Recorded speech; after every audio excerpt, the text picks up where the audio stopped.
বান্দারে দুনিয়ার জমিনে দুইটা জিনিস নিয়ে তুই দুনিয়ার থেকে পরকালে আসছস। এর বিনিময়ে আমি আল্লাহ তোর জান্নাতের মেহমান বানাইছি। যাদেরকে তুই তালাশ করস দুই জিনিস লইয়া তারা কবরে আসতে পারে নাই।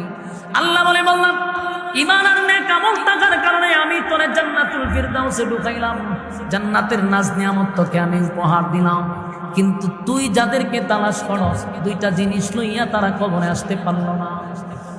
এরপর জান্নাতীরা বলবে, মালিক আমরা কি তাদেরকে একটু দেখতে পারি, দেখা সাক্ষাৎ কি করা যায়?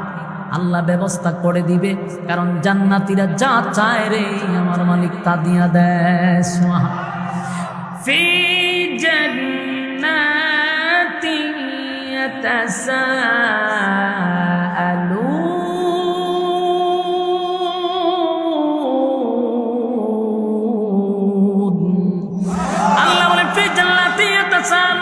জান্নাতি আর জাহান্নামীদের মধ্যে আল্লাহ একটা সাক্ষাৎ করানোর ব্যবস্থা করে দিবে। আনিল মুজরিমিনা মা সালাকাকুম ফি সাকার। যুবক বাড়া, জান্নাতীরা বারবার আল্লাহর কাছে দরখাস্ত করবে, মালিক আমরা একটু জাহান্নামী বন্ধুদেরকে দেখতে চাই, যাদের সঙ্গে দুনিয়ায় খেলাধুলা করছি, ব্যবসা বাণিজ্য করছি, কামকাজ করছি। আল্লাহ সাক্ষাৎ করায়া দিবে। সাক্ষাৎ হয়ে যাওয়ার পরে জান্নাতীরা তাদেরকে দেখা মালিকের শুকরিয়া আদায় করতে থাকবে। আমার যুবক ভাইরা, ফি জান্নাতি ইয়াতাসাআলুন আনিল মুজরিমিনা মা সালাকাকুম ফি সাকার।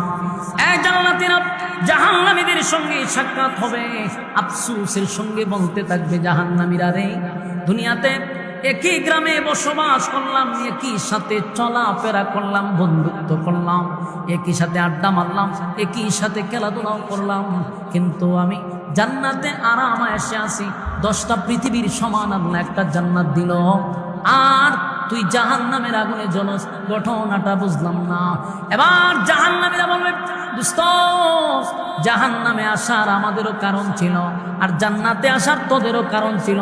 তোরা দুই জিনিস লইয়া খবরে আসছস, আল্লাহ তোদেরকে জান্নাত দিছে, আমরা দুইটা জিনিস আনি নাই, তাই জাহান্নামে দিছে।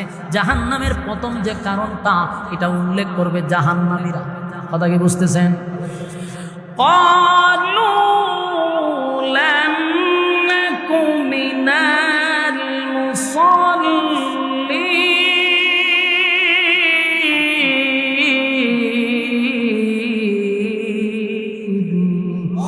আল্লাহ বলেন, ক্বালু লাম নাকু মিনাল মুসাল্লিন। দুনিয়ার জমিনে একই সাথে চলাফেরা করছি, একই সাথে গল্প করলাম, আড্ডা মারলাম, খেলাধুলা করলাম, ব্যবসা করলাম, বাণিজ্য